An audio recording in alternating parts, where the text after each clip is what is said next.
இந்த கடகம் அப்படிங்கிறது காலபுருஷனுக்கு 4வது வீட்டில் அமைஞ்சிருக்கு. இந்த வீடு யாரோடதுன்னு பார்த்தீங்கன்னா சந்திரனுடையது. இந்த வீட்டில் குருவினுடைய புனர்பூசம் நட்சத்திரம், சனியினுடைய பூசம் நட்சத்திரம், புதனினுடைய ஆயில்யம் நட்சத்திரம் இந்த ராசியில் தான் இருக்குங்க. இப்போ இந்த கடகம் அப்படின்னு எடுத்துட்டிங்கனாலே இவங்க இயல்பாகவே அன்பானவங்க, பாசமானவங்க, இரக்க குணம் கொண்டவர்கள். அப்போ இது நடந்தால் கூட ஒன்று நடக்கும் இல்லைங்களா? ஆமாங்க, ஏமாற்றங்கள், மனக்காயங்கள், இதையும் இவங்க வாழ்க்கையில் சந்திக்க வேண்டியதாக தான் இருக்குங்க. அப்போ இவங்க எதில் கவனமாக இருக்கணும் அப்படின்னா, முதல் விஷயம், கடினமான உழைப்பு உங்ககிட்ட இருக்கும். அந்த உழைப்பு இருக்கும், ஆனால் அந்த உழைப்புக்கான அங்கீகாரம் அப்படிங்கிறது சில நேரங்களில் இருக்காது. ஏன்னா அடுத்தவங்களுடைய வேலையையும் எடுத்து நீங்கள் செய்வீங்க. ரொம்ப நல்ல விஷயந்தான் இல்லைங்களா? ஆனால் இதில் என்ன ஆகுதுன்னா சோர்வு வந்துடுது. அடிக்கடி மன சோர்வுகள், மனசலனங்கள் இதெல்லாம் வர்றதுனால தூக்கம் சரியாக வராது. மனம் கெட்டால் சகலதும் கெட்டுரும். அதனால் மனசை பத்திரமா வச்சுக்கணும். சரி, அடுத்து வாழ்வியல் பரிகாரங்கள் என்ன செய்யலாம் அப்படின்னு பார்த்தீங்கன்னா,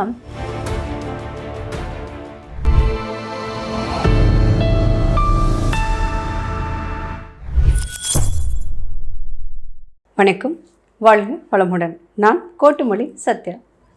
இன்றைக்கி என்ன பதிவு பார்க்க போகிறோம் அப்படின்னு பார்த்தீங்கன்னா, கடகம். ஆமாங்க, கடக லக்னத்தில் பிறந்தவங்களுக்கு அவங்களுடைய ஜாதகம் எப்படி இருந்தாலும் சரிங்க, ஜாதகத்தில் கிரக நிலைகள் எப்படி இருந்தாலும் பரவாயில்ல தான். ஆனால் இவங்க தன்னுடைய வாழ்க்கையில் எந்தெந்த விஷயங்களில் கவனமாக இருக்கணும், தன்னுடைய வாழ்க்கையில் இருக்கக்கூடிய பாதகத்தை சாதகமாக மாற்றுவதற்கு எந்த மாதிரியான வாழ்வியல் முறைகளை பயன்படுத்தணும், இதை தான் இந்த பதிவில் பார்க்க போகிறோம். இந்த கடகம் அப்படிங்கிறது காலபுருஷனுக்கு 4வது வீட்டில் அமைஞ்சிருக்கு. இந்த வீடு யாரோடதுன்னு பார்த்தீங்கன்னா சந்திரனுடையது.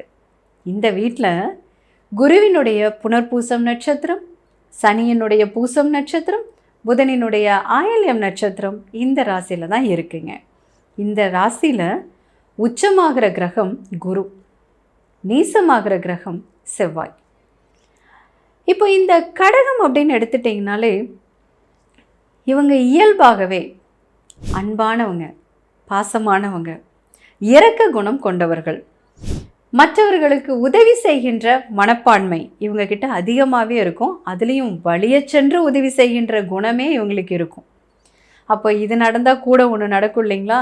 ஆமாங்க, ஏமாற்றங்கள், மனக்காயங்கள், இதையும் இவங்க வாழ்க்கையில் சந்திக்க வேண்டியதாக தான் இருக்குங்க. அப்போ இவங்க எதில் கவனமாக இருக்கணும் அப்படின்னா, முதல் விஷயம், மனம் பத்திரமாக இருக்கணும். தன்னுடைய மனதை நிதானமாக, திடமாக, தெளிவாக வைத்து கொள்ளுகின்ற பயிற்சிகள் இவங்களுக்கு கட்டாயமாக தேவைங்க. ஏன் அப்படின்னு பார்க்குறீங்களா? இவங்க புத்தியால் இயங்கக்கூடியவங்க கிடையாதுங்க, இவங்க மனதால் இயங்கக்கூடியவங்க. அதுவும் மனோகாரகனான சந்திரனுடைய வீட்டே இவங்களுக்கு லக்னமாக இருக்குது. அப்போ இவங்களுக்கு எங்கே காயங்கள் வரும், எங்கே பிரச்சனைகள் வரும் அப்படின்னா எல்லாமே மனம் சார்ந்த பிரச்சனைகளாக தான் இருக்கும்.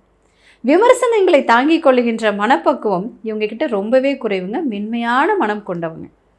அதே போல் தன்னுடைய மன உணர்வுகளை இவங்க அவ்வளோ சீக்கிரம் யார்கிட்டையும் பகிர்ந்துக்கவும் மாட்டாங்க. இதனால் என்ன ஆகுதுன்னா, வாழ்க்கையில் ஏற்படக்கூடிய ஏமாற்றங்கள், காயங்கள், துரோகங்கள் இது எல்லாமே இவங்களை ரொம்ப காயப்படுத்தி, அப்புறம் அதுக்கப்புறம் பார்த்திங்கன்னா இவங்க யதார்த்த உலகத்தை புரிஞ்சுக்கிட்டு அதுக்கப்புறம் சிலர் மாறிடுறாங்க, சிலர் ஒரு இறுக்கமான மனநிலைக்கு போயிடுறாங்க. அதனால் நம்ம யார்கிட்ட அன்பாக இருக்கணும் அப்படிங்கிறதுல ரொம்ப கவனம். அதாவது அன்பாக இருக்கிறது ரொம்ப நல்லதுங்க, ஆனால் பாசம் வச்சாதான் பிரச்சனை. ஏன்னா பாசம் எதிர்பார்க்கும், எதிர்பார்த்தா ஏமாற்றமாகும். ஆனால் அன்பு எதையுமே எதிர்பார்க்காது. அதனால் அன்பாக இருக்க கற்றுக்கோங்க. யார் மேலேயும் பாசத்தை வைக்கிறத குறைச்சிக்கோங்க. ஒன்று. இரண்டாவது உபதேசம்.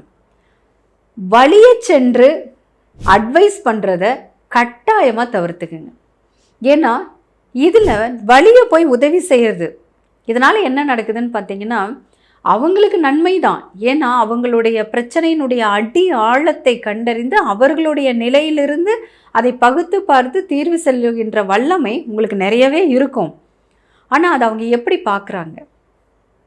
அப்போ அதை அவங்க எப்படி பார்ப்பாங்க அப்படின்னு பார்த்தீங்கன்னா, அவங்களுடைய டைம் பாஸுக்கு நேரத்தை கடத்துறதுக்கு உங்களை பயன்படுத்திக்குவாங்க.